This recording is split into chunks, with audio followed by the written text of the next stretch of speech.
जय माता दी दोस्तों, आज आपके साथ शेयर करने वाली हूँ महाशिवरात्रि व्रत कथा। महाशिवरात्रि व्रत में शिवरात्रि व्रत की कथा का पाठ करना बहुत ही शुभ और फलदायी बताया गया है। शिव पुराण में भी इस व्रत की महिमा बताई गई है। शिव पुराण के अनुसार जाने अनजाने में भी जो मनुष्य और जीव महाशिवरात्रि का व्रत कर लेता है वह शिव की कृपा का भागी बन जाता है और उससे यमराज के दूत भी दूर रहते हैं। इसलिए महाशिवरात्रि व्रत में शिव भक्तों को महाशिवरात्रि की इस कथा का पाठ अवश्य करना चाहिए और ये व्रत कथा है इस प्रकार। पूर्व काल की बात है। चित्रभानु नाम का एक शिकारी था। वह शिकार करके अपने परिवार का पालन पोषण करता था। उस शिकारी पर साहूकार का काफी कर्ज था, लेकिन वह उसका कर्ज समय पर नहीं चुका पाया। फिर साहूकार ने शिकारी को शिव मठ में बंदी बना लिया। जिस दिन उसे बंदी बनाया गया उस दिन शिवरात्रि थी। चतुर्दशी के दिन उसने शिवरात्रि व्रत की कथा सुनी और शाम होते ही साहूकार ने उसे अपने पास बुलाया और ऋण चुकाने के बारे में कहा। उसने उसके बाद वह फिर शिकार की खोज में निकला। बंदी गृह में रहने के कारण वह बहुत भूखा था। शिकार की तलाश में वह बहुत दूर तक निकल आया। अंधेरा होने पर उसने जंगल में ही रात बिताने का फैसला किया और एक पेड़ पर चढ़ गया। उस पेड़ के नीचे शिवलिंग था जो बेलपत्र के पत्तों से ढका हुआ था।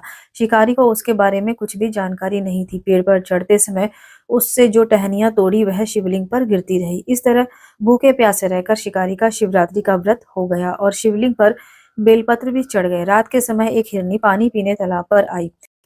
शिकारी जैसे ही उसका शिकार करने जा रहा था तभी हिरनी बोली, मैं गर्भवती हूँ, शीघ्र ही प्रसव करूंगी। तुम एक साथ दो जीवों की हत्या करोगे। मैं बच्चे को जन्म देकर तुरंत ही तुम्हारे सामने आ जाऊंगी, तब मुझे मार देना। शिकारी ने हिरनी को जाने दिया। इस दौरान जाने अनजाने कुछ बेलपत्र शिवलिंग पे दोबारा गिर गए। इस तरह उसने अनजाने में ही प्रथम पहर की भी पूजा संपन्न कर ली।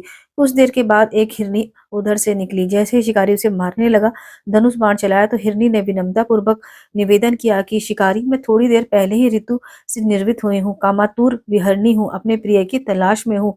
अपने पति से मिलकर मैं तुम्हारे पास आ जाऊंगी। शिकारी ने उसे भी जाने दिया। रात का आखिरी पहर बीत रहा था, तब भी कुछ बेलपत्र शिवलिंग पर जा गिरे। ऐसे में शिकारी ने अनजाने में ही अंतिम पर पहर की भी पूजा कर ली। इस दौरान वहां एक हिरनी अपने बच्चों के साथ आई। उसने भी शिकारी से निवेदन किया और शिकारी ने उसे भी जाने दिया। इसके बाद शिकारी के सामने एक हिरन आया। शिकारी ने सोचा, अब तो मैं इसे यहाँ से नहीं जाने दूंगा, इसका शिकार अवश्य करूंगा। तब हिरनी ने उससे निवेदन किया कि मुझे कुछ समय के लिए जीवन दान दे दो। शिकारी ने पूरा रात की घटना उस हिरनी को सुना दी। तब हिरन ने कहा, जिस तरह से तीनों पत्नियां प्रतिबद्ध होकर गई हैं, मेरी मृत्यु से अपने धर्म का पालन नहीं कर पाएंगी। जैसे तुमने उसे विश्वास पात्र मानकर छोड़ा है, मुझे भी जाने दो। मैं उन सबके साथ तुम्हारे सामने शीघ्र प्रस्तुत होऊंगा। शिकारी ने उसे भी जाने दिया। इस तरह सुबह हो गई। उपवास, रात्रि जागरण और शिवलिंग पर बेलपत्र चढ़ाने से अनजाने में ही शिवरात्रि की पूजा पूर्ण हो गई। लेकिन अनजाने में हुई पूजा का परिणाम उसे तत्काल मिला। थोड़ी देर बाद हिरनी और उसका परिवार शिकारी के सामने आ गया। उस सभी को देखकर शिकारी को बड़ी ग्लानि हुई और उसने पूरे परिवार को जीवन दान दे दिया। अनजाने में शिवरात्रि का व्रत का पालन करने पर शिकारी को भी मोक्ष की प्राप्ति हुई।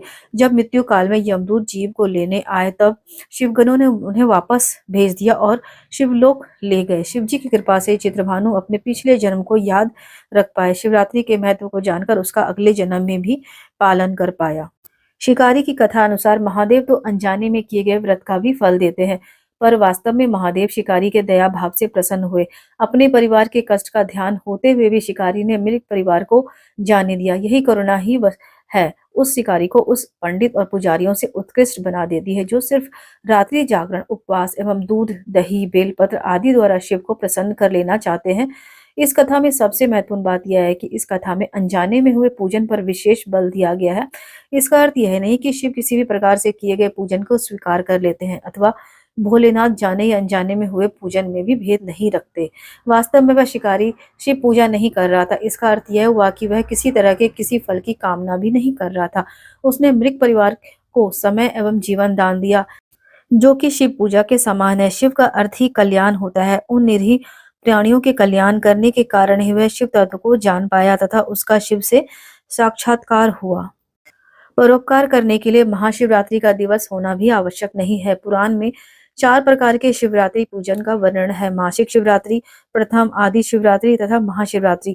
पुराण वर्णित अंतिम शिवरात्रि है नित्य शिवरात्रि। वस्तुतः प्रत्येक रात्रि ही शिवरात्रि है। अगर हम उन परम कल्याणकारी आशुतोष भगवान में स्वयं को लीन कर दें तथा कल्याण मार्ग का आचरण करें तो वही शिवरात्रि का सच्चा व्रत है। और इस प्रकार महाशिवरात्रि व्रत की कथा समाप्त हुई।